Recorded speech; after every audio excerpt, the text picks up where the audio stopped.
happened was something that no local TV station had ever seen before, because Tony Kiritsis, he was using every profane expression and word that you could imagine, and was going out over the air. And as news director, I was obviously upset about that.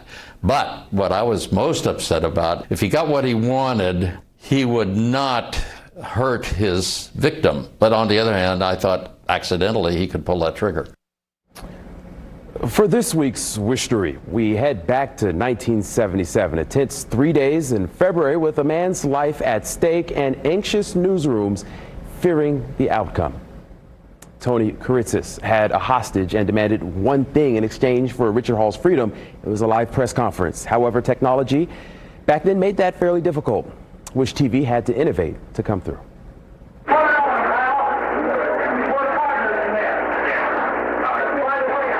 Is there one story in your whole career that you shot that you can remember? And I said, absolutely. February 8th, 1977.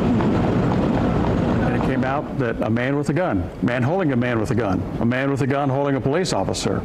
I thought, what the heck? A quiet start to a story that became a talker for decades. Reporter Josh Littman raised the alarm here in the 1950 building. And Josh said, you know, I hear something funny on the radio. I don't know what it is, but I just think there's something going on downtown. And I said, well, get Bill and go. We set up across the street. There were cops on either side of the door. And all of a sudden, this guy comes out of the door with a shotgun strapped to his neck, and Tony's standing behind him. They were both in shirt sleeves at 9 degrees above zero. They were reporting back to us in a hurry that, hey, there's a guy down here, got a shotgun wired to a guy's head, and he's walking him through downtown Indianapolis. That calls the man with the gun around him? Yes, he's the manager, Paul Hotto. Josh turned to me and said, where's this guy going? And I said, I don't know, but we're going with him. And that began the 3-day ordeal. It was the first time anything like this had ever happened. That changed television in Indianapolis forever. Tony Kiritsis felt he'd gotten the wrong end of a real estate deal. With his hostage, he commandeered a police car for the next phase of his plan. This has been going on for like 3 or 4 years. It's concerning some property that he owns. He feels like that he's been discriminated against. I think precipitated this hostage and seizure. Okay, what happened after the other 2 incidents? He one time held a city official 7 or 8 years ago, then he held his sister for some time. Yes. What happened after those 2 incidents? Did he just go free? Well, I arrested him one time for assault and battery with intent to kill, and he was put on probation. The police and press reconvened at the West Side apartment of Tony Kiritsis, who had claimed that he had barrels of gasoline inside to warn off any entry. He held Richard Hall there for 3 days, at times chaining him to a bed. He was eventually negotiated into giving up Hall if he could have a live press conference. We did not have microwave at that point, so we went out and bought fiber lines from the phone company and spent a small fortune to have this. We were doing television that had no options to go to different places at the time. You're locked into almost like a telephone with a cord at that point. Wish TV had taken a studio camera and moved it to the apartment, but it was on the other side of the room. And Tracy Cole picked up the studio camera and carried it across the room and shot the press conference. Turn the cameras on all 3 you hold it. I want on national television. I've been called a kidnapper, an extortionist, a thug, and everything else. I want it on all 3 national channels. I've got friends all over the country. You read it. It was late at night, and it was leading into our 11 o'clock news, and all hell's breaking loose, pardon the expression, out there, and you didn't know what was going to happen. The whole world was sitting there going, are we going to watch this guy get his head blown off on live TV? One of the biggest events in the history of live television news in Indianapolis that occurred that night. And so Channel 8 stuck with it. Hi, baby. Will you guys be good and quiet? We'll let this gentleman read that. They near made me blow his brains out. You mean?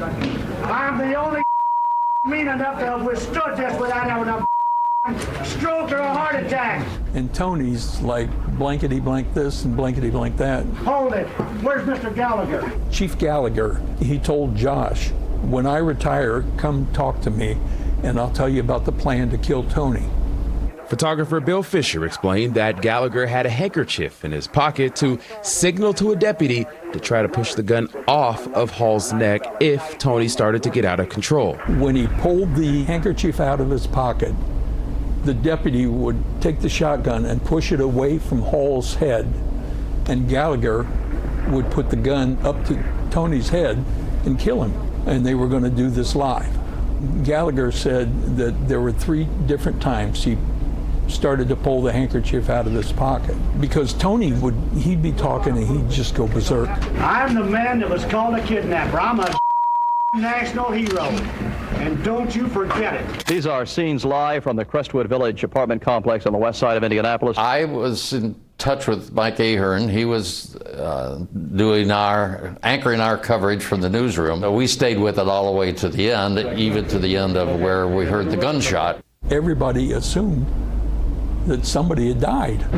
Everybody back up. George, what happened? Jumped out of the car, ran between the buildings with my camera. As I'm coming around that building, Tony was allowed to actually fire his shotgun into the air outside. he was going to show them the gun was really live, and that's as I came around there, I thought I was being shot. And so they came back in, they said, it's okay.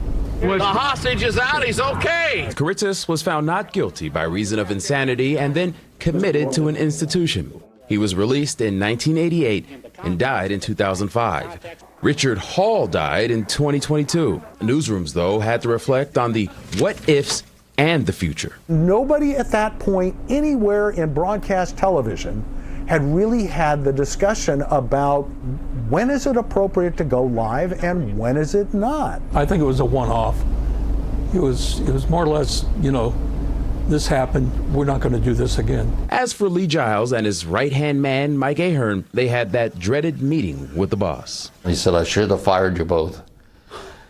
And you know what? It didn't scare me at all, because that was a worldwide story and I did what we had to do. My punishment was he got 25 letters from viewers, how dare you? And I had to hand type and send our apologies, because he wasn't going to write them. You write them. You caused this, you're writing the letters. Shout out to photojournalist and editor Joy Hernandez, working on that diligently. Wish TV reporter Jim Shella tells us while he got hired on at a station a few years after this incident, Kiritsis would call Shella in the newsroom. Shella said every call was the same. He started out being rational, and before very long he was screaming and then cursing. Shella would then have to hang up on him. Photographer Jim Hester said watching this live event as a college student is what spurred him into a career in news, to be out there and be a part of the action.